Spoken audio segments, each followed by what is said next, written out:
Okay. Do you want me to continue with the music? I love your music. Oh, thank you. I'll send you the Spotify link. Hmm? I'll send you the Spotify link. Relaxes me. No, it's Sunday. Okay. I think we start now. All right, sure. Be all right. Okay. Okay. Good afternoon, everyone. And thank you very much for taking some of your precious time in your weekend to join our virtual event. Hopefully by now, everyone is acclimated to our political situation. Yesterday, there was an announcement. So hopefully things are brighter as we go along. And our topic for today is what to expect from London property in the post-pandemic market. And please stick around because we have a special presentation on one of the most sought after developments during and after the pandemic in London, which is Kidbrooke Village. And the developer's very own representative will be covering this project. I'm your host for today, Nazim, the Business Development Manager for Redbin Consultancy. And I'd like to welcome everyone I want to invite everyone to welcome our esteemed speakers.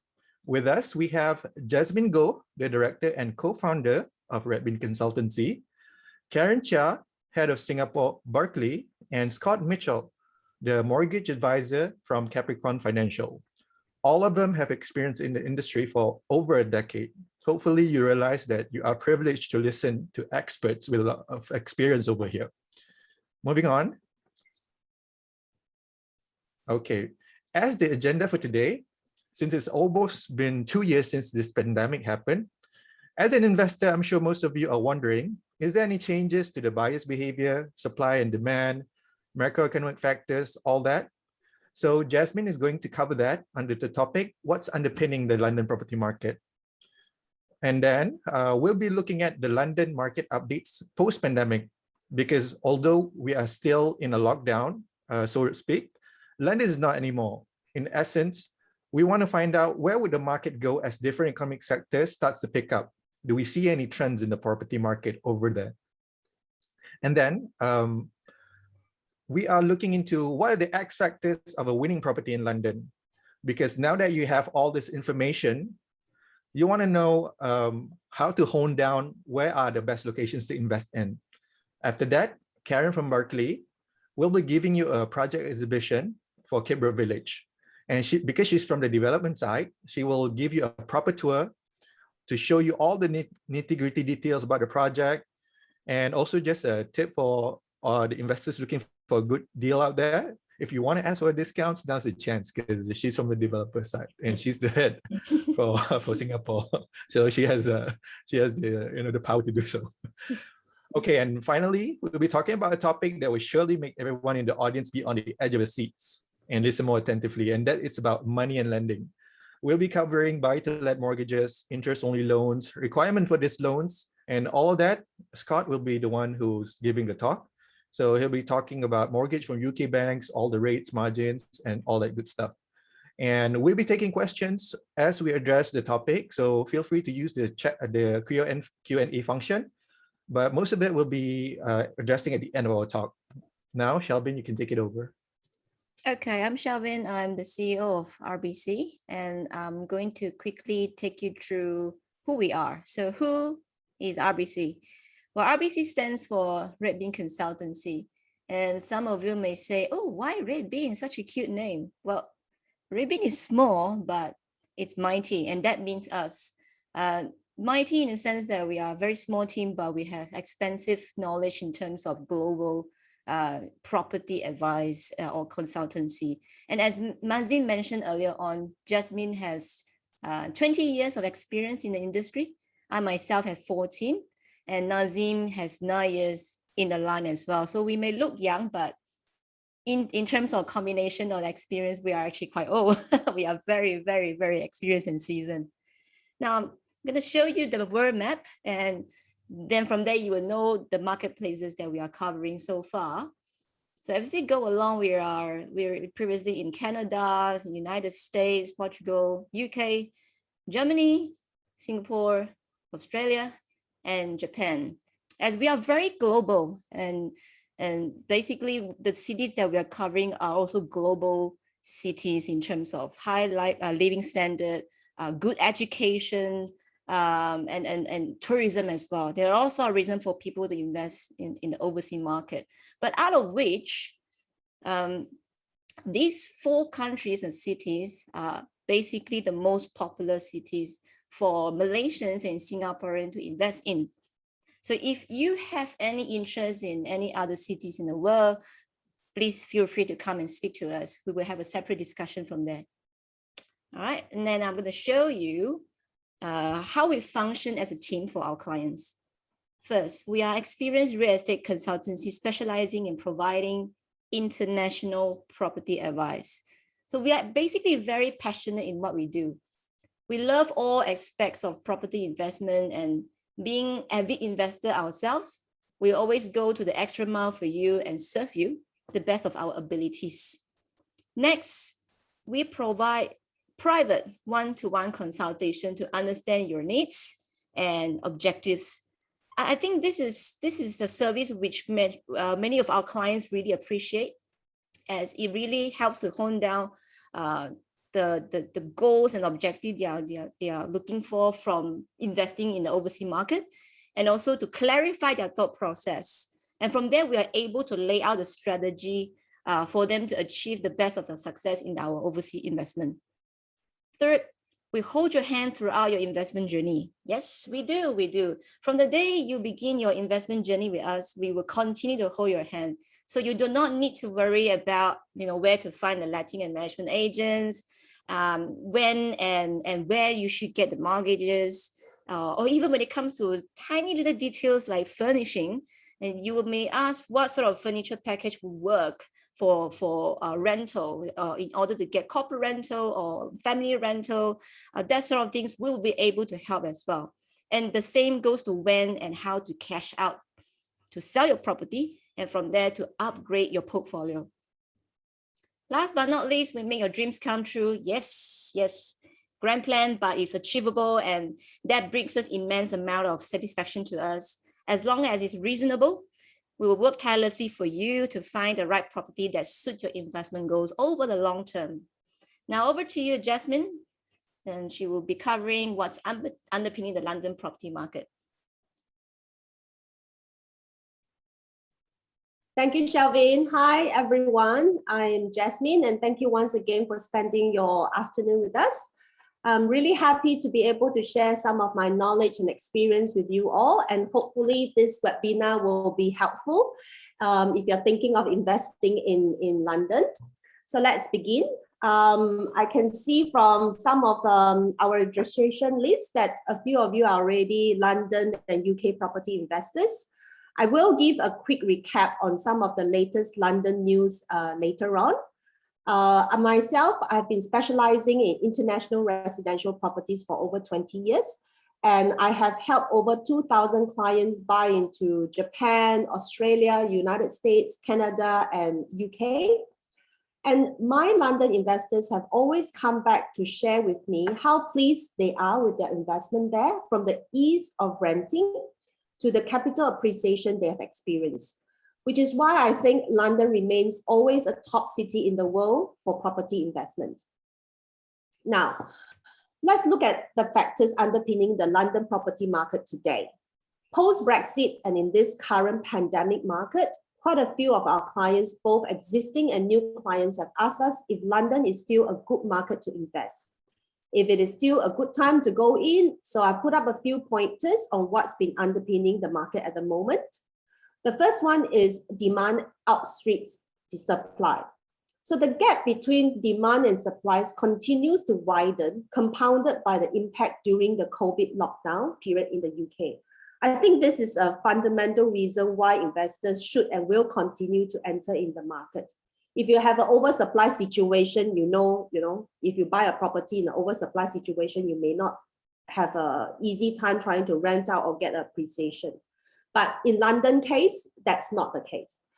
London's population currently stands at approximately 9.4 million people, with a forecast to reach 10.3 million by 2041. As we all know, London is the biggest city in Europe and one of the largest cities in the world, It is also one of only 2 cities in the world to be ranked Alpha++. The other Alpha++ city is New York.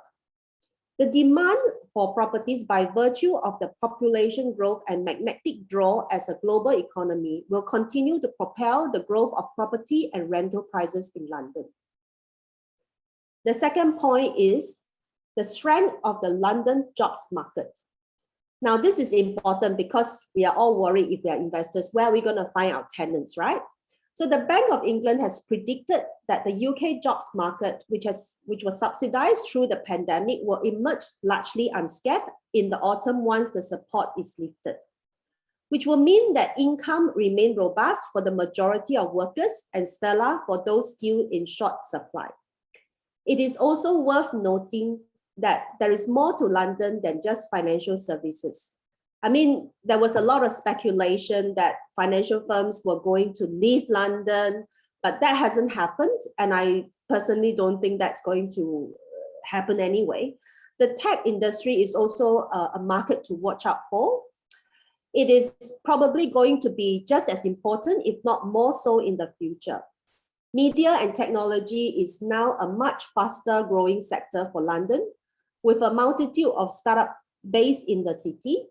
And the fact that Apple and Google chose London as their European headquarters demonstrate the broad level of long-term confidence that businesses have in the city. Then we also have the city legal sector, which also continue to expand, with many foreign companies and individuals choosing to settle legal disputes in London. Likewise, insurance also remains an important and long-standing industry for London. So there you go, your potential tenants are still in the market. They're likely to still enjoy a good income and be able to rent or buy from us. The next point is pent-up savings, which is another driving force. It's estimated that 250 million is stored up in deposit accounts waiting to be spent. And it is likely most of it will be injected back into the economy over the next 3 years. And much of it we predict will be on property, which translates to further growth in property prices. Then we have the race for space. The race for space is another increasing factor driving demands for homes. So house prices for London's largest residential homes has stormed ahead over the past year, with wealthy buyers willing to pay a pandemic premium for more interior space along with bigger gardens. Across London, the desire for space meant demand for houses have outstripped that of flats over the past year. I think this is an interesting trend which probably is happening in many cities such as ours as well.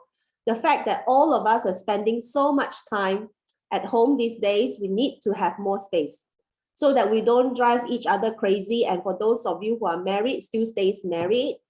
I mean, I have a 3-year-old and thank God I live in a building where there is a small garden and a lounge space downstairs. So, you know, every day I can take her down and let her run around, and that gives me a breather every day.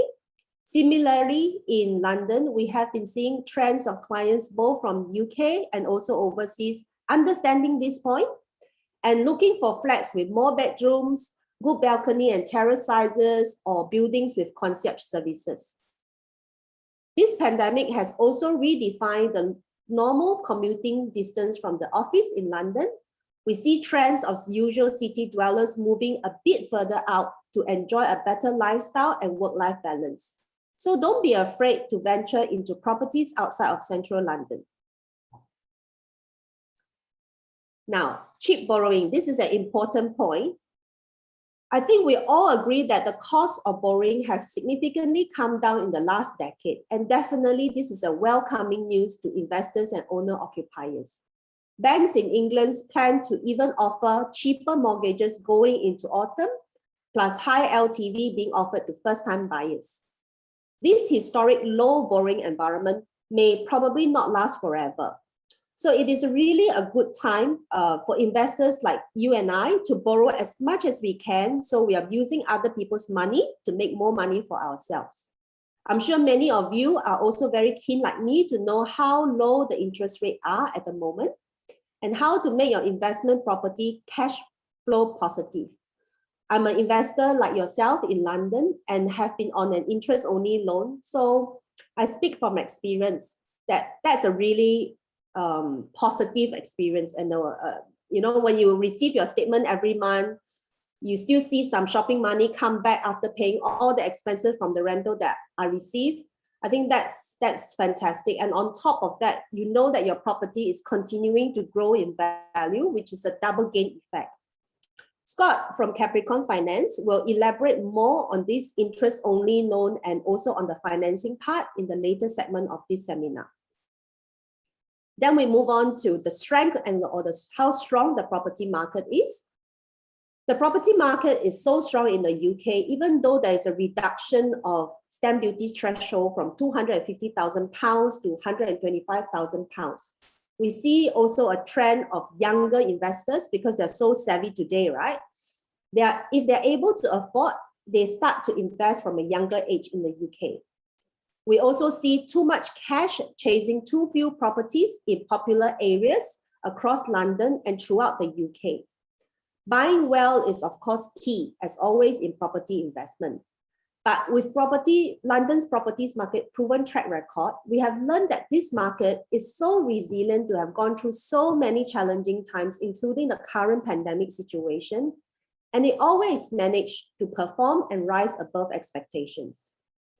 I have been involved in the London market since 2009, both from work and also as an investor. I mean, during those gloomy days, if you guys can remember, through the global financial crisis, I've actually personally witnessed how prime central London properties rebounded within 6 months of plunging 15 to 20% in values. I have seen the transformation of values in East London, which traditionally wasn't like popular areas to invest or to live in. But because of the strength of the market, prices, those days they were just like £350 per square foot. And now in good projects, you can see it's past £1,000 per square foot.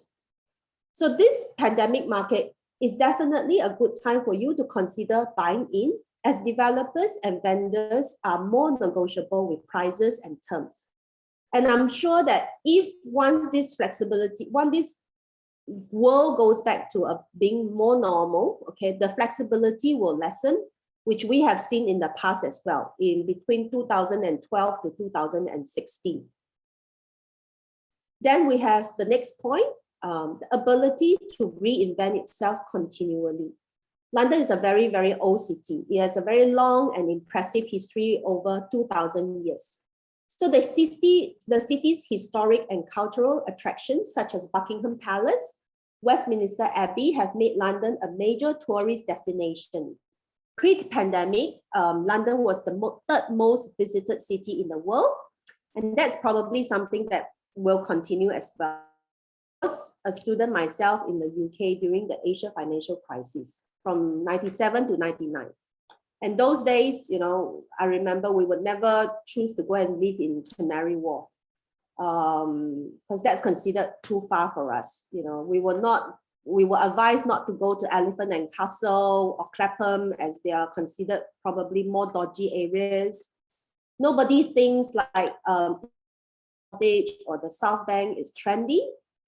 There were also not as much residential properties in the city, but today, 2021, the government has reinvented these areas by encouraging and allowing the reintroduction of quality residential living in these areas. So prices has all gone past £1,000 a foot. And I think that's really amazing.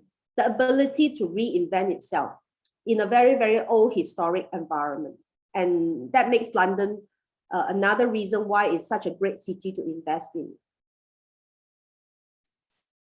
London has also one of the highest concentration of universities and higher education institutions in the world, and a student population of more than 400,000, which is really a significant number.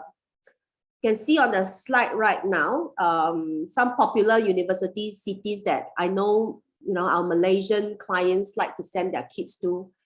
So London stands at 400, Melbourne would stand at 175,000, and Singapore would take about 65,000 foreign students. So as you can see, the number really speaks for itself. Although Brexit may make it more difficult for EU students to study in London, increasing number of students from Asia, China in particular, will more than make up for any potential decline in the number of EU students. Asian student population is now the biggest growth area there. Just also from our recent chat with a local Malaysian-based UK education agency, they just conducted their virtual UK education fair, and the response was overwhelming. People, parents and students still wants to go to UK to study. We've also heard of stories where they think that after calculating, it's probably cheaper to send their kids to study in the UK than Australia. So that's something that has been going on for a while. And London universities has always been the most applied for as well. Then we move on to the large and well-educated workforce that London has. So it attracts, as a city, it attracts talented and educated people seeking employment or to study or to start businesses. Over 56% of people living in London are university graduates. And this talent pool, which probably will become our secondary sales buyer and our renters, they usually are able to get higher paying jobs. And that, therefore, their ability to pay more is there. And then we come to the last point, which is a well-developed and expanding public transport network. I'm sure many of you, or all of you, would probably have been to London for a visit. You would have known how comprehensive and efficient the public transport network is over there. And the continuous expansion of this public transport network, such as Crossrail and HS2, speeds up the journey time into and out of the city, which we have found many locals taking up the opportunity to reside outside of the city as well, in suburbs further out, like zone 3 to 6, where they can afford probably to have a bigger home, a greener environment, and that covers their well-being a bit more as well. Now, in summary, what does all this mean for investors like you and me? Remember the first point on demand and supply, that there is still a shortfall of some 12,000 units per annum. And that has worsened by the delay caused by the lockdown itself. So you can be assured that this supply and demand as a fundamental reason, you'll be assured of a strong tenant market and also the prices in your property growth. In also my experience, both from work and as an investors, 99% of properties that we have sold took less than 2 weeks to be rented out. It's true that the pandemic may have impacted some recent completions, but overall, we are able to find tenants for all our investors, even now, within a 4 weeks period. And, I have a property in Malaysia as well. So I can tell you that, it's 2 weeks or even 4 weeks is an amazing result. Usually we have to take a much longer time to even find a quality tenant. So I think that is really assuring from an investor point of view. So along with all the other factors that I've touched on earlier, the fundamentals of the London property markets are very solid. If you can, of course, it will be sensible for you to get into the market so you can avoid missing the boat. And as I've said many times in the past, and I truly honestly believe, London is London. And there's just isn't another city like it. Its geographical location between Asia and North America means it's perfectly positioned as one of the command centers for the global economy, along with New York and Tokyo. So leaving the EU is unlikely to affect its status as an influential global city. So the bigger London gets, the more efficient it becomes. the more people it attracts, and that is the power of urbanization. Then we move on to the next segment, which is a little recap on what's been happening to the London property market since the lockdown.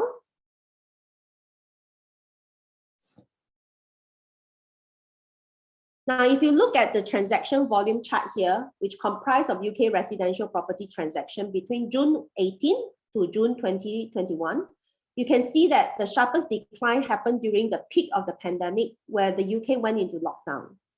But as the months went by, property viewings became virtual, and buyers started to accept buying properties from virtual video tours, which saw an increase in transaction, not just from the local market, but also from global buyers such as from Hong Kong, where up to 3 million Hong Kong residents were offered the chance to settle in the UK and ultimately apply for citizenship.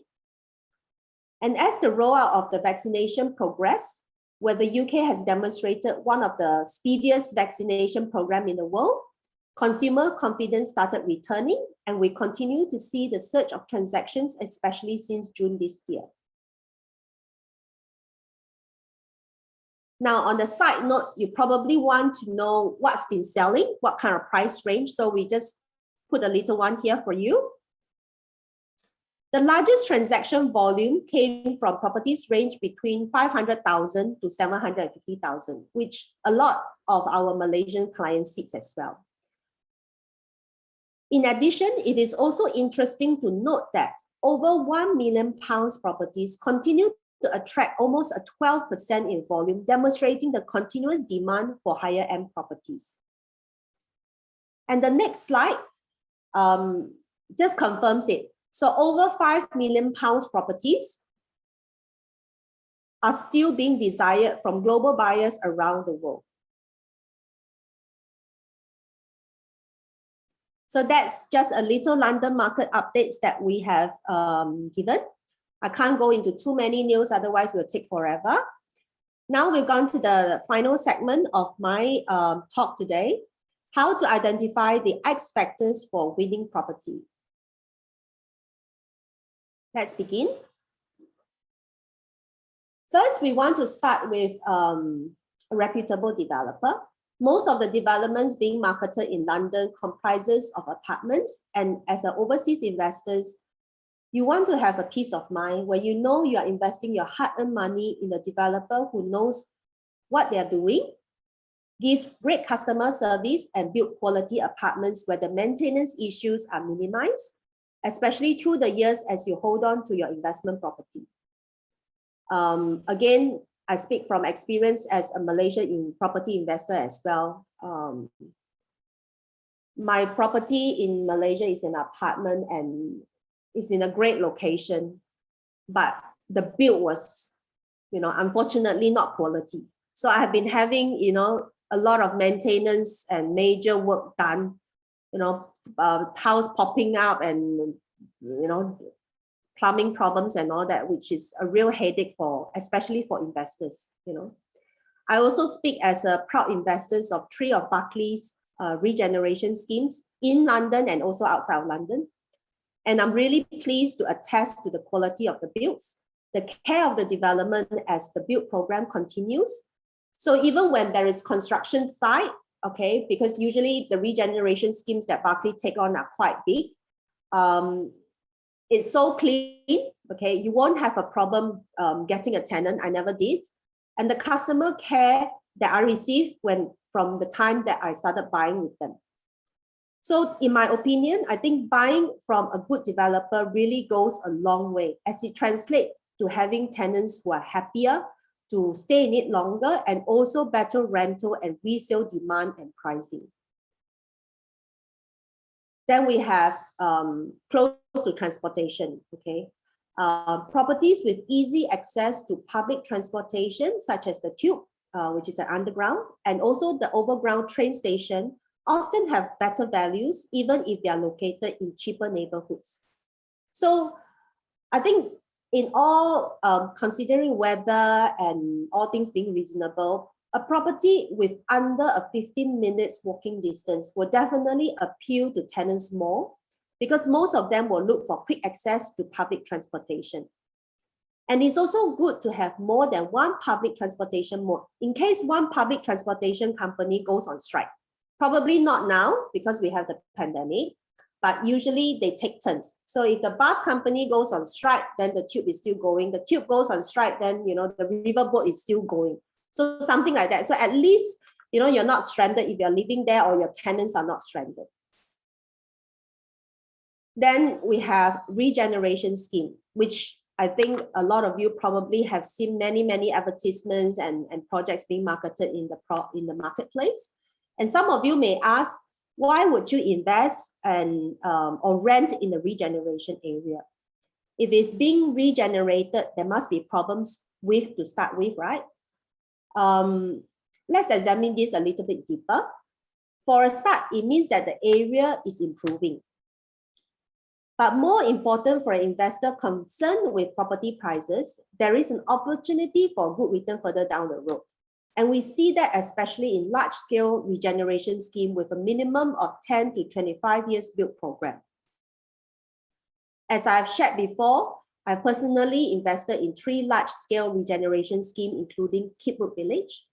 And short of just blatantly telling you to buy this project, I just cannot overemphasize of the value that I witnessed. I had the same tenant from day one. I had the increase in rental in almost every year to second year. The environment in the development just keeps improving, and the property prices just keep increasing as new openings and offerings takes place. So, for example, there's a brand new train station at Kidbrooke Village that has just recently opened. I mean, how nice is that when you are investing in a project like this?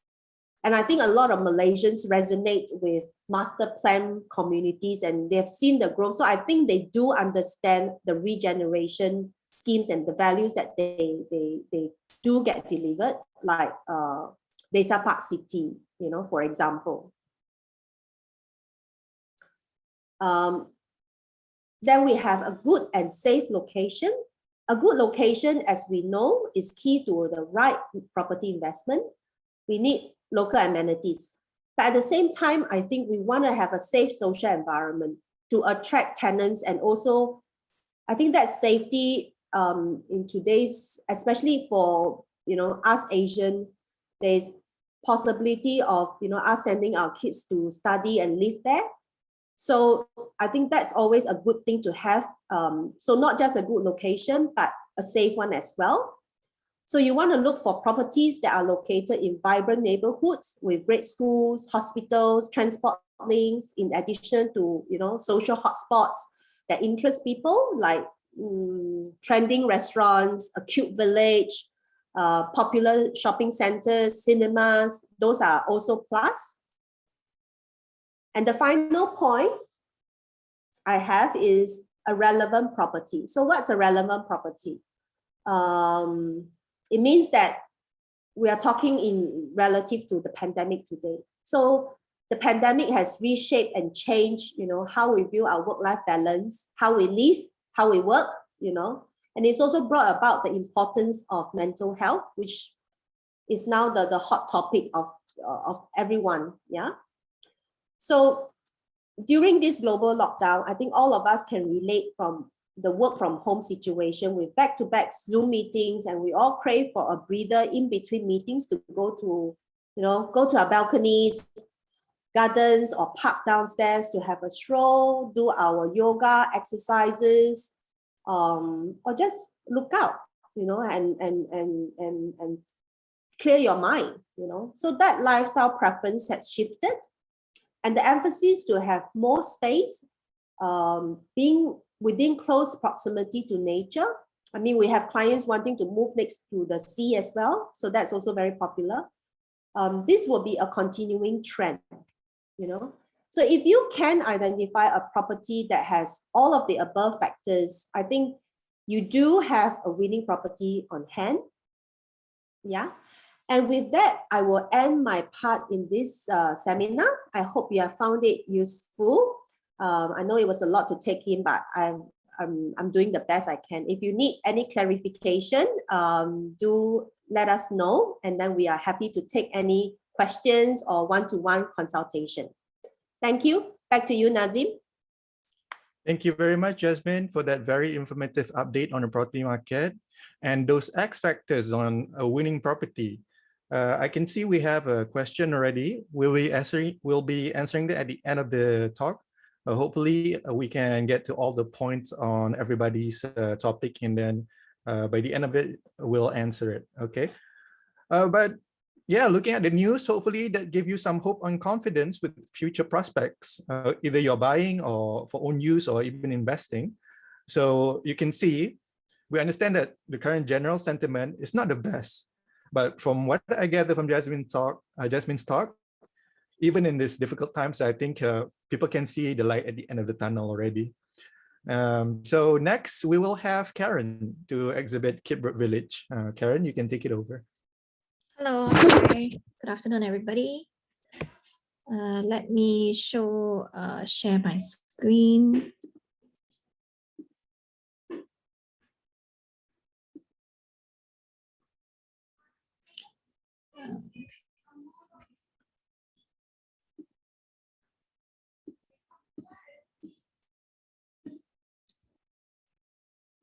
Apologies, it's taking so long. Suddenly pop up something to. You okay? Yeah. Okay, let me share my screen now. Right, let's stop sharing. Okay, I hope you're able to see it. Yes, okay, perfect. All right, so let me introduce myself. I'm Karen from Berkeley Group Singapore. And for those of you who might not be familiar with who the Berkeley Group is, now I'd just like to give you a brief introduction. So the Berkeley Group is a UK developer. We specialize just in doing residential homes, and we've been around for over 40 years. We're listed on the FTSE 100. And a lot of Berkeley developments, we focus a lot on regeneration. And, we aspire to be able to build homes and build communities where we bring about the communities where people will be proud, where they will love to live in. So Berkeley is not about building just homes. We're very much into place making. So we work very closely with the local mayor, London mayor, the local boroughs to do very long-term strategies to add values to the communities and ultimately boost the capital values of our homes, because most of the time we bring in the commercial, we bring in the parks, we change the environment so that it's not just a home, but it will be a destination. It is a place. The Berkeley Group, at the moment, we have 6 global offices. I'm based in Singapore, and we specialize the Singapore office to service our customers in Southeast Asia, especially Malaysia. And I hope to be able to be there in person pretty soon after the pandemic. Usually I'm there once a month to do exhibitions or, client meetings. And I really look forward to the chance to be able to do that again. But even if, there is, the pandemic, we are very proud to say that we have very good customer service. At the point of purchase, you will be assigned a personal customer service manager that you will know exactly who to call, who to email, who to contact. And in fact, now we have a My Home Plus app as well, so that you know the progress of your development any time of the day, regardless of time difference. I think what really sets us apart as well is across 70 developments that we have at the moment, from houses to semi-detached to apartments to studios, we basically have a very strong financial strength. We do not borrow a single cent from the bank. We do not gear. And in fact, we have over £1 billion in cash on top of lending facilities.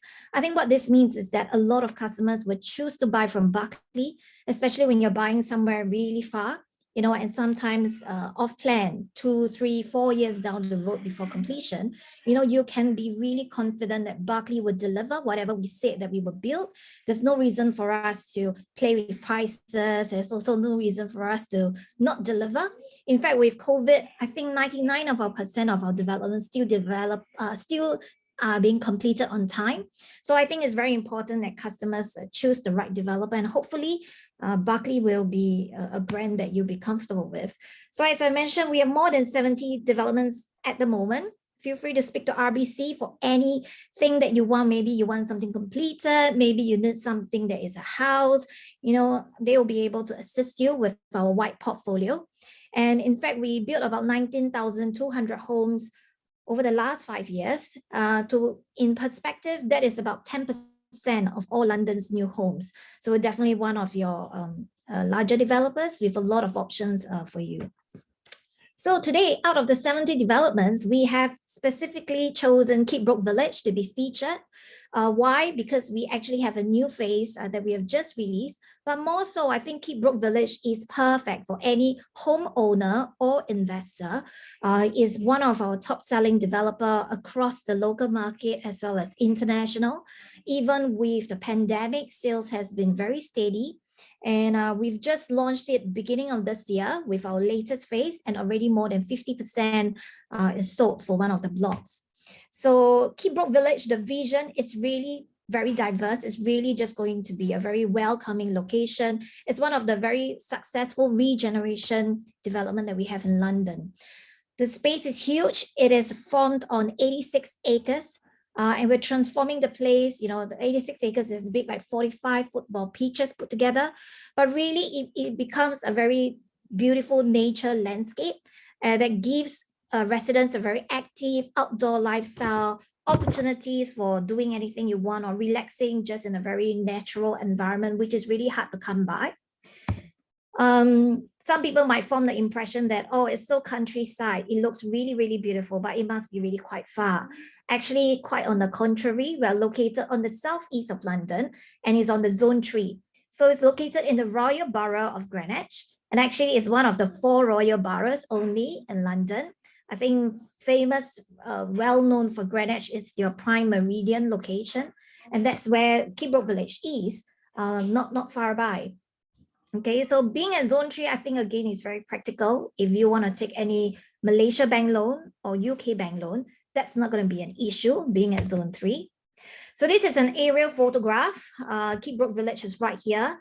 Immediately you can see it's really, really beautifully surrounded with lots of greenery. This means that your view is not going to change. You know, you're not going to overnight have a high-rise development right at your doorstep. You know, these are the parts that's not going to go away. And a short distance away, you actually have a lot of attractions and things to do. Just one stop away on the train, 3 minutes away, is Blackheath, which is well known for its local high streets, restaurants, cafes, lifestyle. You're not far away from the O2. And as you can see, Canary Wharf, which is the financial district, at the moment, more than 100,000 people work there, and their average income of £100,000 per annum, and only set to double the workforce over the next 10 years. That is actually just 20 minutes away, and that's fantastic for you as an investor or owner-occupier own use. You can also see at the back of the top right hand, we have London City Airport, just 25 minutes away as well, not far. So this again is very popular with a lot of investors and clients who need to travel to Europe, to the US, and that's actually a very convenient airport, easy for them, rather than to head out to the west in Heathrow. So being in Zone 3, you know, you have very convenient access. If you see from the picture here, Kidbrooke Station is actually on-site the development itself. And from there, you can easily connect to places like London Bridge, a direct train, all the way to Zone 1, 17 minutes. And that's where you have, you know, employers like Ernst & Young, PricewaterhouseCoopers, your government agencies. Canary Wharf is accessible in about 20 minutes, where you've got a lot of financial institutions over there. You've got Victoria, lots of law firms are there. You've got your Sky Media, a lot of HQs in Victoria itself in 26 minutes. And of course, that just gives you access not just to employers, but as well to the top universities. We are all located in London Zone 1. So again, an overview where you have the overground at Kidbrooke Village, and you can easily connect to the underground tubes or the DLR with the various stations, or within 30 minutes to the major destinations. And I think the good thing about Kidbrooke Village is that today you're not buying into a vision that has yet to happen. That you are thinking, I'm buying into a vision that's going to take 20 years, 30 years to fall. Actually not. Although, the master plan is going to end at around 2030, where we'll deliver about 5,000 homes. To date, we have already completed about 2,000 homes. 1,800 of them are already occupied, whether it's owner occupiers or tenanted. And I think that the beauty of that is it's already a very established destination. If you mention Kidbrooke Village, people have no qualms to rent there, to live there, because they have been there and everything is already established. Is a vision that has already, very much, you can see it coming to place. So these are actual photographs. They are not CGI images of the facilities and the openness and the parks that are already present at Kidbrooke Village. Okay. I think another very practical consideration for investors out there is the commercial facilities. Even in the UK and London, I think everybody value convenience. So you'll be delighted to know that at Kidbrooke itself, on site beside the train station, we also have commercial facilities. Like we've got your Sainsbury's supermarket, we've got your medical center, we've got pharmacy, we've got your dentist, we've got your restaurants and cafes and pubs, and even an outside commercial gym operator for anybody who aspire. But generally, it's a wide range that will suit any type of age group, or families, or people looking to rent there and live. That is really just at your doorstep. You don't have to take the train or take the taxi to go somewhere else. This is convenience ultimately at your home. Of course, for residents, you get to enjoy personal facilities. We have residents only gym, a 24 hours concierge. I think this is quite a new concept, especially I think for me in Singapore, we don't have concierge facilities in our condominiums or apartments. We really link it to a hotel, but that is really very, very established at Kidbrooke Village. A lot of customers enjoy kind of like this, because when they send their children, teenager, to study alone in London, they feel additional peace of mind that if there is anything, it's the middle of the night, your child will at least have someone that they know can trust on the estate for anything that they might need, or even just simple things like, receiving a package on their behalf, or their laundry when they're not at home. I think we all know that in London, public transport is very important. Not many people own a car to drive, just because it's very, very expensive to park in the city. It's not the most practical of things to do. But when you want to do like a road trip, or, to travel and explore certain parts of London or the UK, that you'll be happy to know there is a car club as well, that you can actually book a car and use at Kidbrooke. So when we talk about Kidbrooke Village, we launched this in 2010. So we are about 11 years right now, and the master plan ends in about 2030. So it's a 20 years master plan. What we have seen is, of course, regeneration that has taken place. We call it the Berkeley effect, where we have lots of experience doing such things. But what it actually means is that it gives you a higher rate of growth in your prices as well as your rental returns. So take, for example, the average capital value when we first launched the development at Kidbrooke Village was going for about 270,000 pounds. And to date, the average capital price that we have at the development would be about 500,000 pounds or so. So it's almost doubled in value in just 10 years. And especially Capricorn will be able to speak with you, especially if you take financing, then your rate of return will really be much, much higher. So it's already a very successful £1 billion regeneration scheme that you still have ample of time to enjoy till the master plan end in about another 10 years' time. So this is Kidbrooke Village site plan. As you can see, it's major. We have 2 primary schools on site, so you can imagine, it's very popular with a lot of local families who want to grow their family with the outdoor space, as well as the schools, which are rated good standards as well. Water Lily is located right in the middle, where you can see the dotted line, and it is currently off plan. So it's completing in 2024, about 3 years down the road. And as you can see, the position is right in the middle, facing South Catter Park, which will not go away. And you are only 5 minutes walk to Kidbrooke train station, and also where all the commercial and resident facilities will be. So this is Water Lily Court. We have Block E1 and Block E4. As I mentioned, we released one of the block earlier this year, and we've already more than 50% sold. We have just released the second block, E4, and we're about 30% sold. Every apartment comes with a balcony, and it's probably one of the best blocks that overlook this beautiful lake. That especially during this time, I think a lot of residents start to, really go for a good view that will never change. So we have a good mix of 1, 2, and 3 bedrooms, as well as some exclusive townhouses, as well as urban homes that you can check with RBC if that is something that you're looking for. These are the internal specs that you will get. I think it's a great value for money. Everything is fully fitted. And you just have to buy your furniture to move in. But essentially you get 2 color specs. We have very detailed specifications that we can send to you or share with you in our brochure. So you know exactly what you will get. They are all Bosch appliances for Kidbrooke Village, and you have 2 color schemes to choose. From your bedroom to the bathroom, this is the lighter spec. Every window will be double glazed as well as full height. So that gives a lot of ample light into your apartment.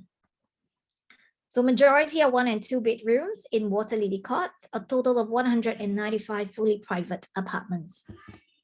Starting price, you'll be looking at 1 bed at £377,500 before discount. So as what Nazim has mentioned, RBC are very familiar with the special offer that we are giving, just only for clients who attend a webinar. So remember to speak with them and they'll be able to share more with you in detail. But if you're an investor, you'll be able to expect about 4 to 4.5% for your 1 bedrooms, and 2 beds, high 3s to 4%, and based on full asking price. So that is a very steady income, and Capricorn will be able to share more with you with the current interest rate being attractive. So in your terms, what it really means is if today you look to book a unit, you don't have to pay everything full cash upfront today. This is buying off plan. The beauty of it is in the UK is deferred payment. So once you decide to purchase, you book your unit, you speak with your lawyer, you're happy with everything, you sign the contract, you pay your first deposit of 10%. So assuming you buy a 1 bedroom, about 377,000, then you will prepare ringgit 218,000 as your first payment. And then you have another 12 months to save up for the next stage payment of 10%. It's another 218,000 ringgit. And then 18 months, then you only prepare the final 5%, which is about 109,000 ringgit. And with that, you have put down 25%. Supposedly you take a 75% mortgage. You only begin your mortgage servicing when it's due for completion. So with a 2-week window where you get a tenant moving in, you pretty much be able to service your first mortgage with your rent that is coming in. So I think it's very simple. It's deferred, as well as stamp duty as well is only paid on completion in 2024. So now let me just show you. I know we are unable to visit London, but we will hopefully bring a little bit of London to you.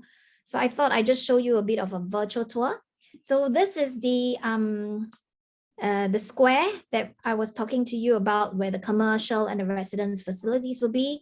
This was taken some time back. If you want to see what it looks like, everything is operational now. Book a time with the UK and the consultant will take you live. But this 2-story building this is actually Kidbrooke Village Station. So the moment you come home from your work, you arrive at the station, you walk out, you'll be able to buy your groceries on your way home, buy some dinner, pop into the restaurant, to the pub, have a drink, and then walk home. Everything at your convenience. You don't have to go to another location. And I think that is fantastic for a lot of home buyers as well as tenants. Convenience right at the doorstep. Remember, we were saying that the beauty of Kidbrooke Village really is a lot of open space. Now, this is actual virtual. We'll be happy to send you the links. You can, just imagine you're there, turn on the fan, blow it in your face, feel like you're having a breeze. But these are actually how the park look like. And this will be quite similar to the pond that you'll be looking at over Water Lily Court. This is existing. This is all already there.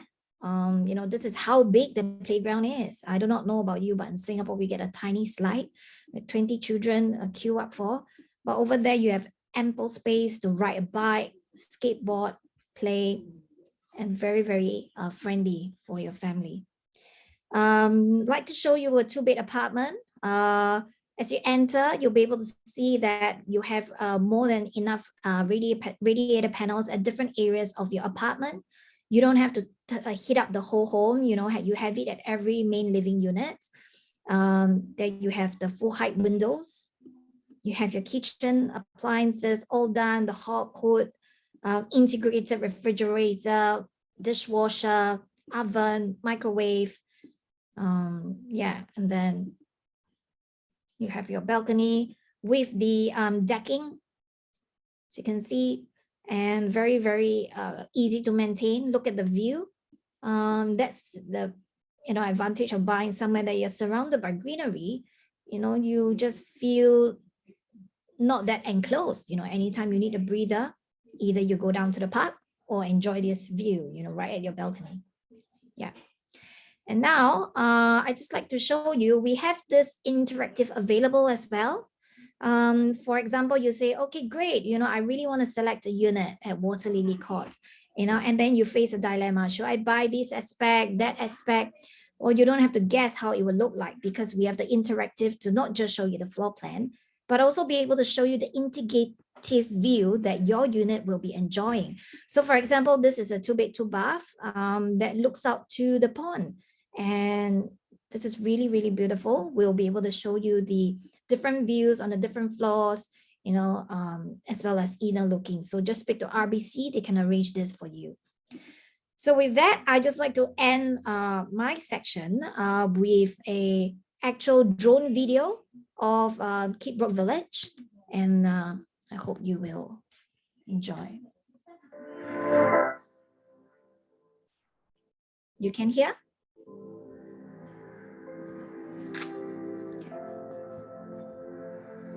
Yeah. So these are actual drone videos. This is where the square is, where the station is, and the commercial.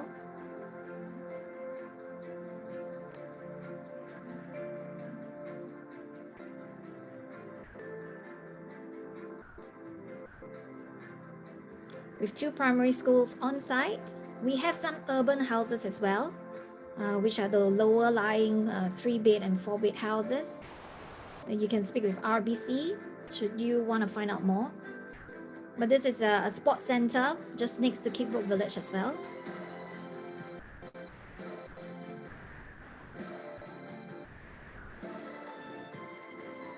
Existing diverse community.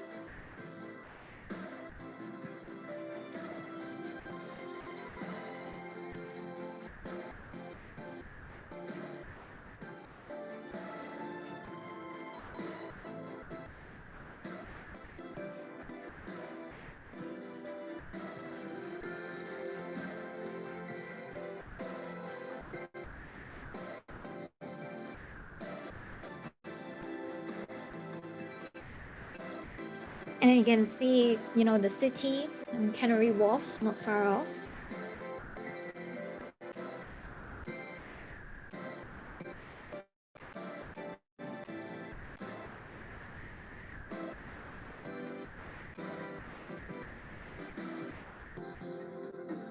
Okay. So with that, I will pass the time back to Nazim. Okay. Let me stop share.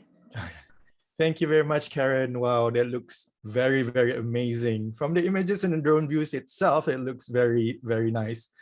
I would be happy to take some of you, the audience, for viewing, just to have an excuse to go to London.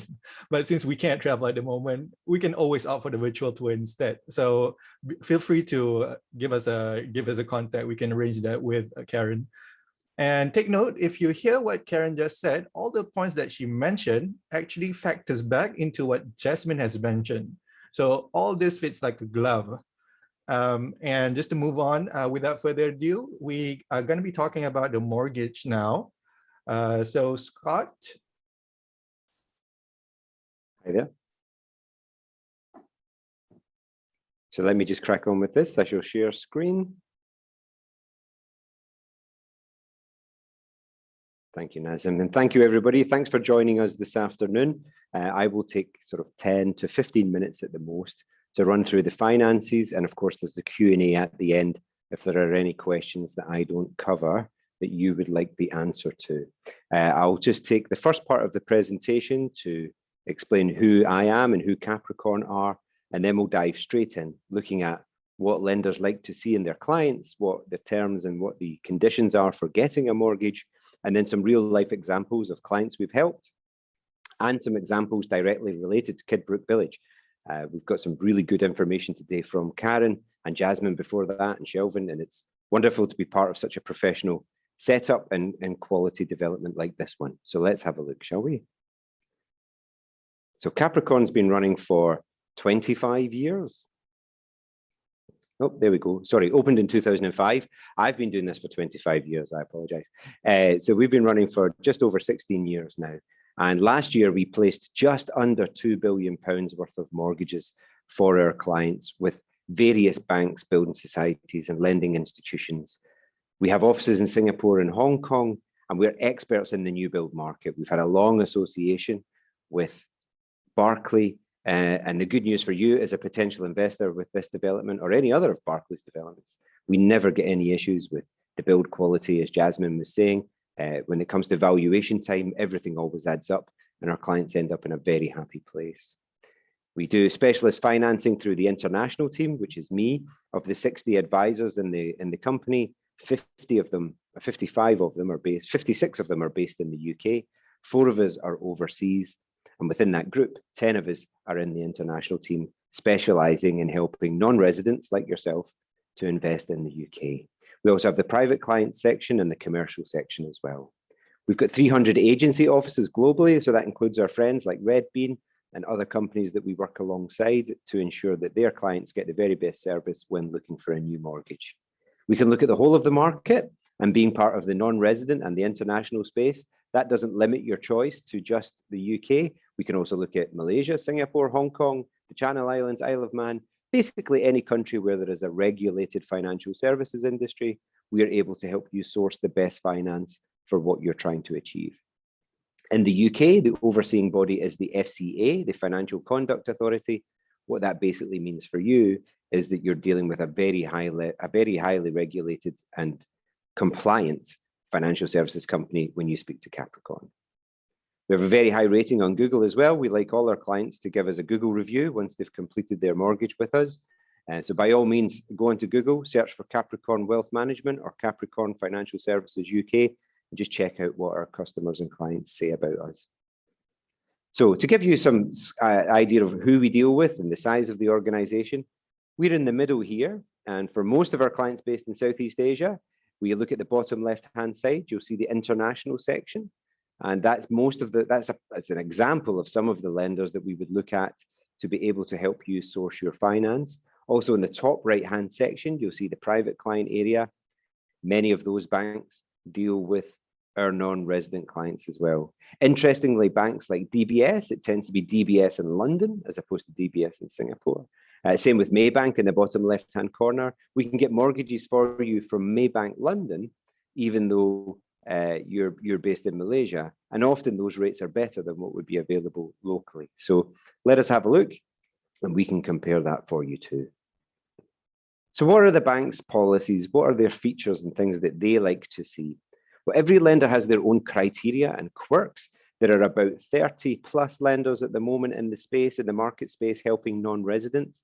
And when I'm dealing with a client, we go through a number of criteria questions to work out which of those lenders are going to be more suitable. Then we refine the quotes and the rates that those lenders have on offer.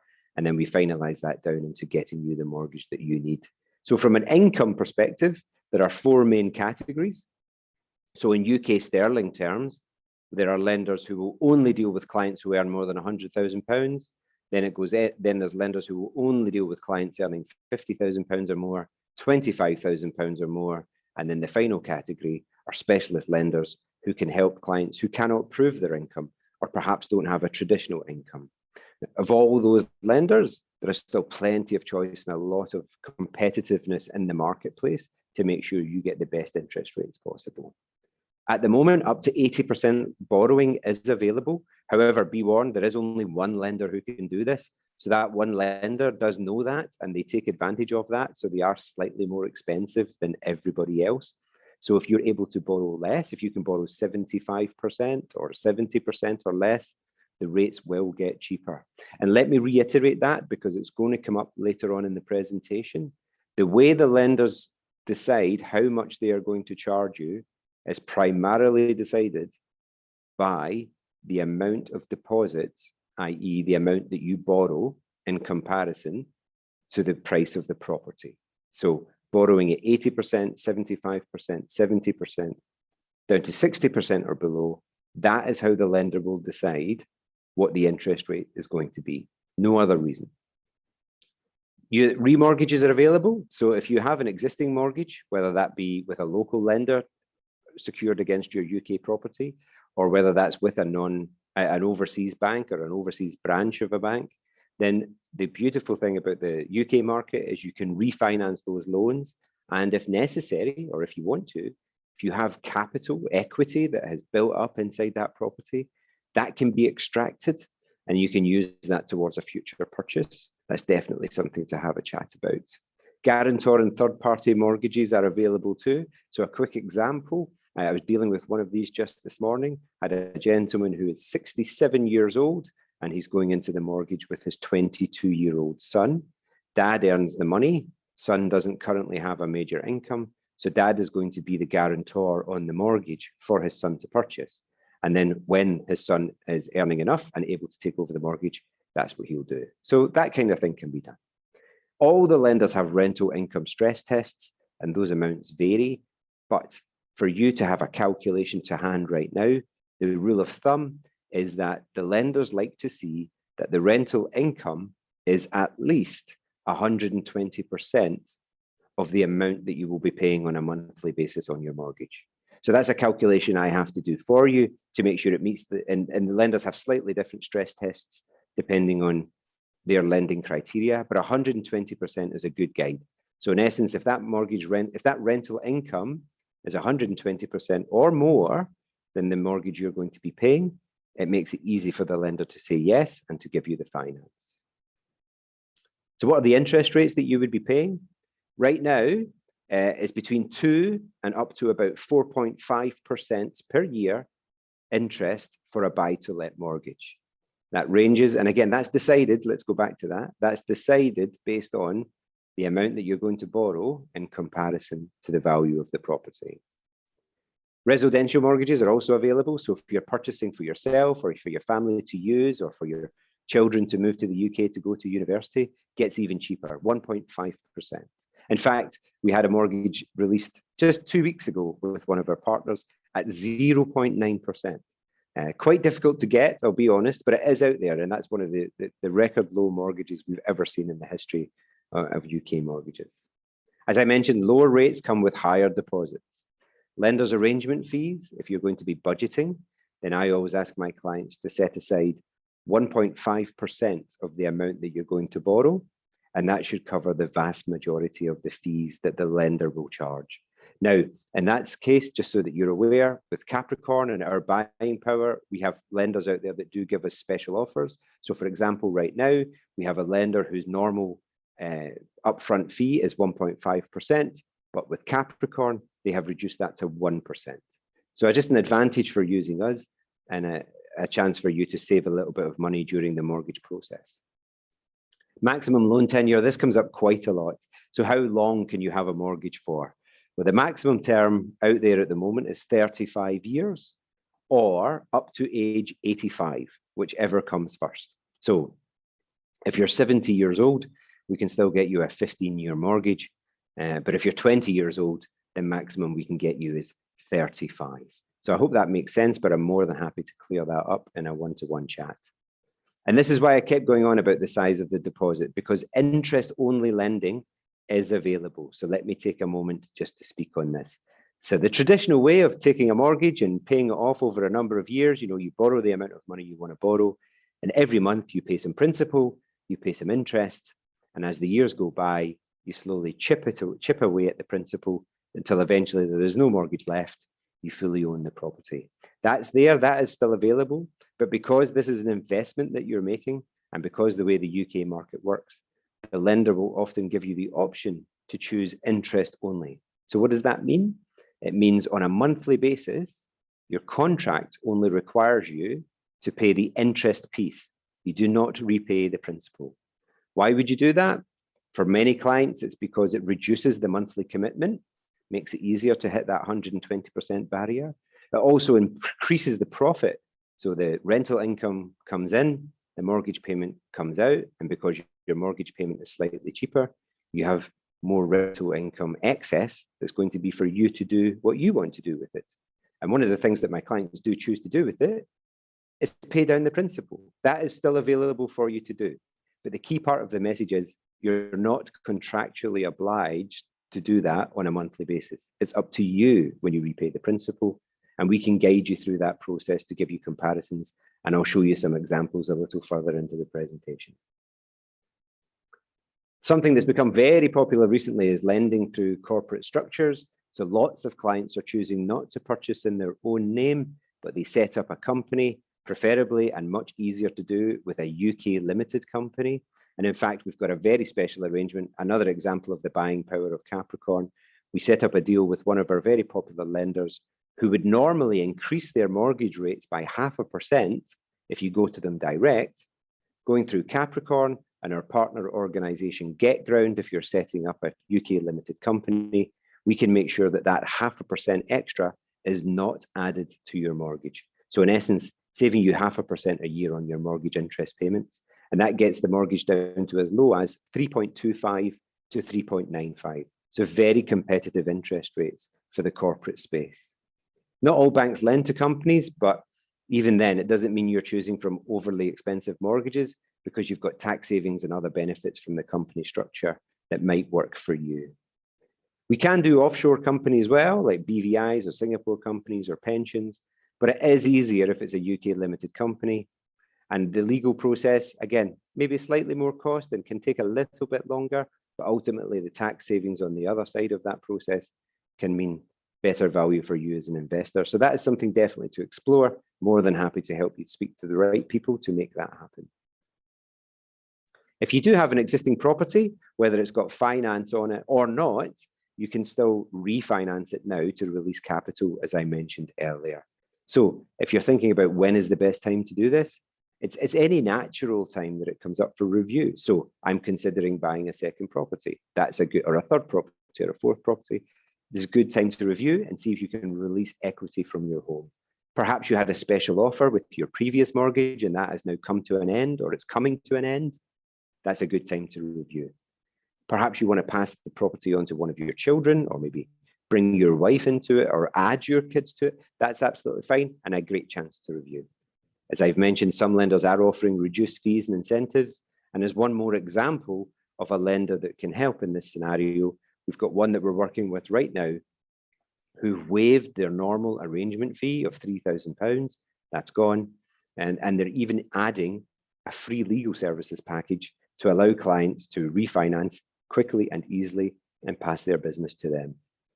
If that's something you'd like to explore, do let me know, because in all the scenarios, we have no consultation prices. There's no fees up front with us. We only charge our broker fee upon success. So a summary of what's actually going on in the marketplace right now. The Bank of England has set its base rate at the lowest in the history of the Bank of England. So 0.1%. That's as low as it can possibly get before it maybe goes into negative territory. There was talk of that at the beginning of 2021. And in fact, the Bank of England sent out a note to all the lending institutions in the UK to ask them to prepare, put processes and systems in place to prepare for negative interest rates. As yet, that's not happened. But what we've noticed is a lot of the lenders who do floating rates and tracker rates, they've introduced a bottom rate. So basically a floor rate, which means their mortgages cannot get any cheaper. And saying to their customers who are joining now, look, even if the Bank of England does go down in interest rates, this mortgage is as cheap as it's going to be. So from your perspective, as a potential buyer or a refinancer, remortgage, this is the cheapest time to get your mortgage. Money's never been so cheap out the UK for residential borrowing. So a great time, even if the property, like in this case with Kidbrooke Village, is not going to complete until 2024. Perhaps now is the best time to release capital from an existing property and then keep it to one side for a couple of years until you need it. The stamp duty holiday is almost at an end, as was mentioned earlier, and it finishes in September. Earlier on in the year, when it was super duper popular and caused masses of input and investment into the non-resident investment space and domestically as well, it did put some delays on the processing and surveys with developers and lenders, but that's all cleared up now. So processing times are pretty much back to normal. The lender appetite for the market space just gets bigger all the time. We do lots of due diligence for lenders and a lot of consultation with lenders who are looking to enter the space. So I would say there's maybe a new lender enters the market every 2 weeks to 1 month. And even if there's not a new lender, existing lenders are remarketing and rebranding what they're already doing to make it more attractive for clients. And again, in every scenario, in every case, what we try to do is make sure that we get an exclusive for our clients in that as well. So there are lots of options available, and those exclusives are available to have a chat with as well. So to help you understand what the actual process is, let me just break it down into 6 easy steps. Me, your advisor, I would do an initial assessment, look at your position, and make a recommendation as to which mortgages I think suit you based on your circumstances and what you're trying to achieve. Once you choose the mortgage that you like out of the list that I give you, we seek an approval from that lender. That takes a day, maybe 2 at the most. Sometimes it's instant. It just depends on the lender, but we'll get that answer back for you within 2 days. Now, if the property is going to complete within the next 6 months, that's then when we move to the full application process. As Kidbrooke Village wouldn't be completing until a few years from now, we would wait until 6 months before the completion date before we get started. And I'll explain why in just a second. But during that normal process, if your full application has been submitted, during that time, the bank will do surveys, look at the property, check out its value, check out the rental income is all correct, put together a report that they can send to you to have a look at as well, and just make sure everything is in place. Then the mortgage offer is issued. That takes about 6 weeks in total. And that mortgage offer will be valid for up to 6 months. So that's why we don't start on the mortgage application too soon, because we don't want your mortgage offer to expire before you're due to take ownership of the property.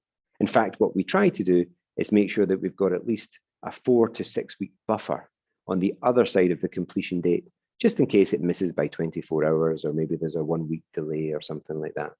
So that's how we operate. So 6 months before you're due to complete on the property, that's when we do the full application. But it makes complete sense now to have a chat with me. Let's go through all the documents. Let's go through what the criteria will be. I've been doing this for 25 years and the criteria hasn't changed that much between the lenders in all that period of time, although the rates and offers often change. The actual rules and regulations about who will accept you and who will not pretty much stay the same. So we can give you confidence, make sure that you're ready to move forward, and then we prepare to meet again in a few years. And then once you've made that mortgage offer, the solicitors and the legal teams in the background, they arrange the time for the completion to take place and put in the release of the funds. So let me look at some case studies for you, as I mentioned, and then we'll look at an example for Kidbrooke Village as well. So here's an example, number one, a Singaporean based in Singapore, already had a London home, and what they wanted to do, 2 buy-to-lets in London, and what they wanted to do was buy some land outside of London and build their future family retirement home. An excellent goal, but they were struggling a little bit because, weirdly enough, their income came under £25,000. So they were falling into an unusual category with the lenders. But what we did is we rebrokered their existing buy-to-lets. That got them into profit as well and increased their income. So therefore, their income suddenly was over £25,000. Then with our commercial team, we partnered that together so that they could get their loan on the land and then start building their new house outside of London. So very happy client in that scenario.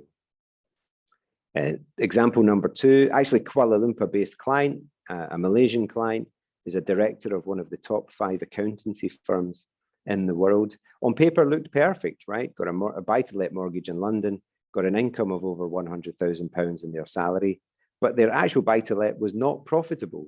The mortgage amount that they were paying every month was more than the rental income. They'd already approached 5 lenders direct, but they couldn't get the mortgage to work for some reason. But we had a look, we spoke to one of our specialist lenders, and we managed to reduce their interest rate and instantly turn that into a profitable property. So £700 a month profit from no profit at all, 4,000 ringgit per month, more or less. So again, another very happy client. So let's have a look at the Kidbrooke Village example.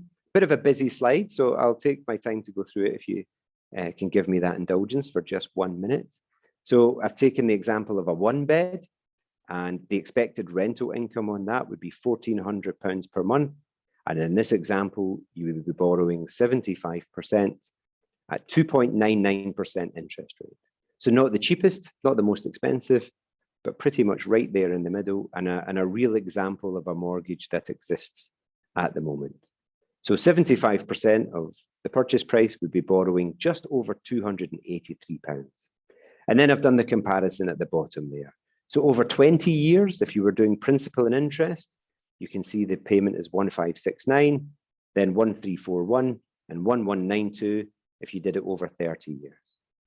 But interest only, like we talked about before, if you chose not to pay the principal straight away and just pay the interest on a monthly basis, that would give you, in comparison to the rental income, about £700 profit per month, £1,400 rental income, but only half of that being used to pay the mortgage payment. So that's 4,000 ringgit profit on a monthly basis for you to decide what you would like to do yourself. You can use that to repay the principal, you can go shopping, you can buy gifts, you can save it up and then spend it later, completely up to you. But putting the power in your hands to decide what happens with the monthly profit instead of being contractually obliged to pay it directly to the bank. And I can do that comparison for all properties and all price ranges within Kidbrooke Village and let you see what those numbers would look like. So that's it for me. Q&A is coming up, and I know that Nazim's going to take control of that. So I'll sit back for the moment, but thank you very much for your attention. And if you have any questions, do let me know. Okay, thank you very much, Scott. Yeah, that's very interesting to know that this is one of the lowest interest rates in history. So it gets people excited to involve in investing. So just moving on to the next Q&A session. As an audience, you can join in the discussion by using the Q&A function. I can see there's already a few questions that's being answered in the Q&A, and some haven't. So we'll move on to the first question. Give me a second. Let me just pull up the question again. Okay, so will you be sharing what are the top 3 to 4 risks or consideration that we need to be aware? I think for this one, Shelvin, do you want to take, want to answer this one? Yeah, absolutely. More than happy to go through some of the major considerations that we can share as an investors from overseas. I think first thing first is to understand the cost of purchase that you may need to come out, because every country has different payment terms, payment schemes, different legal fees. I think this can go a very long list. So I think for you to understand the upfront fee is to engage the right professional advisors. The professional advisors being those who are in the market for a very long time, who also have the right connection with the right people, especially with lawyers, with brokers, with the banks, with developers. And these will help you to put up a good table for you to understand, not just from buying a property. You would know they have to pay the 10% upon signing, but they expect for you to understand in terms of stamp duty. Stamp duty, you have to pay stamp duty when you purchase a property in the UK. And then you also need to understand when you should pay the stamp duty. So it doesn't mean that you have to pay upfront like Singapore. You sign a contract, then you have to pay an upfront stamp duty. But in UK, it's slightly different in the sense that you will only be required to settle the stamp duty land tax upon the completion of the property. So I think that's first. And then secondly, is the mortgage. I think I can share a bit of experience in terms of what I heard from my client. First is he's an Australian, and he bought a 1-bedroom flat in Reading, and then he wanted to get mortgage, but that was quite a number of years ago. And then when it was time for him to look for financing, he unfortunately he was rejected from all banks in the UK, because there was a time when UK banks were not lending to Australian. But now things are a bit different. They are lending to Australian now. So these are the things that you need to be aware, in the sense that you should know whether you can get financing when you buy a property in the overseas market. As for us, Malaysians, yes, we can get financing from Malaysia. For example, Maybank and CIMB. And then you can also get a UK bank, like you can go through Scott, because he has all the access to the banks who are lending to overseas landlords like us. So mortgage is one thing that you need to know in terms of not just on your eligibility, but also the rates, the margin that will help you to plan your investment journey ahead. Then third is your exit strategy. You have to buy something that will allow you to dispose. If in time when you think the market is right, you want to let it go, you must understand that you can dispose, you can let it go, liquidate it to the right audience. So I think this is also quite subject to countries. If we compare UK with Australia, for example, UK is actually a more open and more accessible market, because they allow everybody to purchase property. Whereas in Australia, it works a bit differently, because when it comes to exit strategy, you can only sell your property as a second hand or third hand to the local. So there are various factors for you to know. So you have to make sure that you are buying the right property, and then you are able to access to the right pool of buyers when you want to dispose it. And also the rentability as well. When you buy into any areas, like for example, a study town, or you buy a flat in the financial areas, like in the city, in the square mile, you have to understand how rentable the property is, and who are your tenants. So I think, I wouldn't say these are the risks, but as long as you engage the right team of advisors, like for example, Red Bean, we will direct you to the right path, in a sense that we will listen to your investment expectation. We will also listen to your budget. The money is very important. And then from there, we will help you to lay out the step one, or from step A all the way to step Z, to make sure that we get the best out of your expectation. Okay. Okay, hopefully that's answered your question. So to move on, we have, this would be for Scott. If a mortgage is approved for 10 years, is it possible to pay up the full principal amount in 7 years if funds are available? Can the property get transferred to me in full after full payment of the principal, or does the period stay fixed for 10 years? And then he has this question: does Capricorn help to set up UK limited company? Okay. So the first part of that, I think, was the same question being asked two different ways. So the easiest answer is yes. If you fully repay the mortgage, the property is yours. That's it. And technically, the property is always yours. It's just that the bank has some claim over part of it for the finance. But ultimately, yep, when you pay the mortgage off, then that's it. The contract with the bank has ended and the property is 100% yours. With regards to setting up a UK limited company, I'd refer that back to Red Bean, who can put you in touch with the right organization to do that based on your requirements. Yes, for the setting up a UK limited company, we actually work with GetGround. So they do a lot of things with regards to the company part. So do contact us for that one. And moving on for that one. Okay, so what are the fee or taxes do we need to pay as a landlord? And then there's another one with regards to tax. I see when selling the property, assuming profit made £50,000, what would be capital gains tax? And if a commitment is made before September, is the stamp duty holiday still applicable? Shelvin, you want to take this one? This is quite a common question. So yeah. Very broad question too. Okay, taxes. Oh, taxes, money, money, money. So yes, when you hold a property as an overseas landlord, yes, you are subjected to taxes. And you can see from the screen, predominantly you will be subjected to 4 types of taxes. First thing first is the stamp duty land tax, which I covered earlier on. This is where you will pay because of the purchase of the property. It's not an annual fee, it is one-time fee. It's upon the purchase and upon the completion of the property, and goes by tier or graduated basis from 3 to 15%. But I give you a very straightforward example. So if you purchase a property between 500,000 to 800,000 pounds, the effective rate should be around between 7 to 8%. So that's sort of the region that you can look into. And moving on to income tax is when you rent out your property and your property is drawing an income for you, rental income, then you are subject to income tax.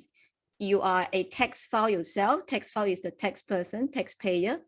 So for whichever overseas landlord who has a property in UK, you need to get a tax file number. Okay, then from there, they will go by annual income basis. As you can see from the table, it will be 20% if your annual net income is below 37,500. When I say net income, which means you can still use quite a few expenses to deduct the gross. Then from there, you will have the net amount. Then you will see whether which category or which bracket you fall under. But of course, when you are high income earners, for example, you are having multiple properties in the UK, they will look at the total income or total gains that you draw from the UK. So that will be 40% if it's between 37 to 150,000. But the good news is, as a Malaysian, we are able to enjoy a personal allowance. It will be at 12,500 per tax file per year. And I have to say, very sorry to Singaporean because they don't enjoy that. We get the benefit because we are under Commonwealth system. Okay. Yes, and then I think capital gain tax also cover one of the questions from our guests. Yes, when you dispose of property, you will have to pay capital gains tax. And I give you a bit of reference for you to understand the essence of capital gains tax in UK. It works very similar to our RPGT in Malaysia. It goes on just the chargeable gains, not on the purchase price. Yeah, that's just the chargeable gains, in the sense that you can minus the original price from there, and then you can minus the selling agent fee, the legal fee, and all of the cost that is related to the sales or any improvement cost that is related to the property in terms of like renovation. Okay, then from there you get the net amount, and then they will look at the tax bracket you fall under. So it's 18 or 28% for individual. The difference between 18 or 28 is because of the factor of the total income you draw from the UK. So it goes by the tax, the income tax bracket, then they will define you were whether under 18 or 28 for individuals. Okay, then of course for corporation is 10 or 20%. Also go according to the total income the company is drawing from the UK. And last but not least, inheritance tax. That's the tax where you pay upon death. Sounds very scary, and it's 40%. But worry not, you have to look at the tax relief amount. So that's a tax-free threshold of 325,000 pounds. Okay, so for example, you have a property that is worth £500,000. Then of course the threshold value is 325k. Minus of that 325k, the net will be 175. But again, you will also be able to take advantage of the mortgage, because whatever you're owing to the bank, it can be also deducted from the inheritance tax as well. This is a very dynamic topic when it comes to inheritance tax. And every client will ask, hey, how do I get rid of inheritance tax? But again, everyone has different circumstances and tax position. I would advise you to consult the UK licensed tax agent. We do have the connection as well. We can connect you to the right people. Then from there, they will be able to advise you under what structure, individual structures or corporate structure will help you to mitigate the inheritance tax you will be fall under. Okay, I hope I answered the tax questions. Okay, so for your information, the SDLT, the stamp duty land tax, is also offset against CGT. Oh, yes, So, correct. Yes, I missed that now. Sorry. Okay, and moving on. So okay, this is more specific questions I see from the clients looking to get more discounts. Any discounts given to buyers for 1-bed or 2-beds? Do we have any discounts for the 3-beds, townhouses, urban houses? Yes, they are available. Please speak to us for all this discounts, because we have to go into the specific units and we look at the floor plans, the layouts, the views and everything like that. And we can always do, we can do the calculations as well. So you can know your costs upfront on what to expect when the property is completed. So your SDLT, your legal fees, everything like that will be pre-calculated. So you can see what to expect before the completion comes.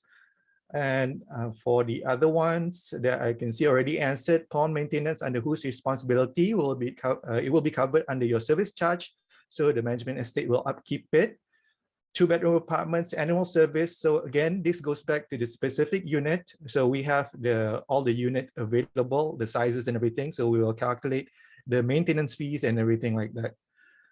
So I think for the other question, okay, so this is probably, we have another one, individual question. Okay, so with the ongoing pandemic, will you foresee any downturn? Is it the best time to buy? Should I wait until it stabilizes? I might want to time my purchase at the right moment. Would that be a better option? Okay, I think for this one, Jazmine, do you want to take on this one? I think the main gist of it is it is it the best time to buy? What's the best time to buy? You know? Mm-hmm. All right. I think that the best time to buy is, of course, right now is definitely a good time, because the developers and vendors, as I've mentioned before in the seminar, when I talk about timing, it's a good time whenever you feel ready financially. So if you check your financial with, for example, Capricorn, Scott, and you've got yourself assessed, you know, you've got some spare cash lying around, and you know that, you know, this is going to get a better return for you than putting your money in FD.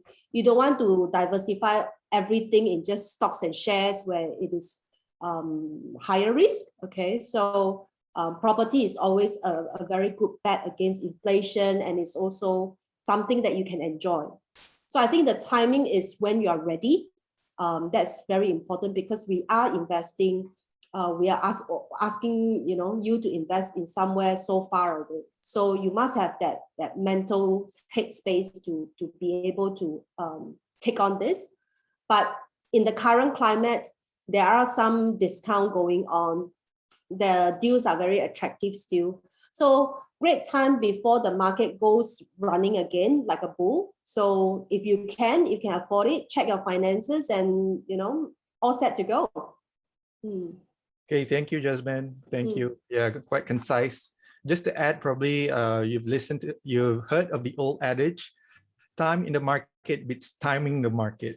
So yes, if you have all the finances ready and everything, speak to us. We will help you through this journey. Okay, I think that's about it. There's no more questions. So we have come to the end of our presentation. Thank you so much to our speakers for the very informative and interesting presentation. Hopefully all of you have benefited from the talk. And we would like to extend our thanks and appreciation to the audience as well, who have taken their time to join. If you want any one-on-one sessions with us or our presenters or anything about the setting up the company, feel free to send us an email, as you can see on the screen. And we'll be happy to arrange to talk about the project or even the setting up of the companies, or even the talk with any of our partners and hone down on your individual situations. And don't forget to follow us on Facebook and Instagram for more entertaining and useful content regarding overseas properties. With that, I end this talk. Thank you very much. Thank you. Thank you, Everybody, Thanks, everybody. Thank Have a you good so weekend. much. See you.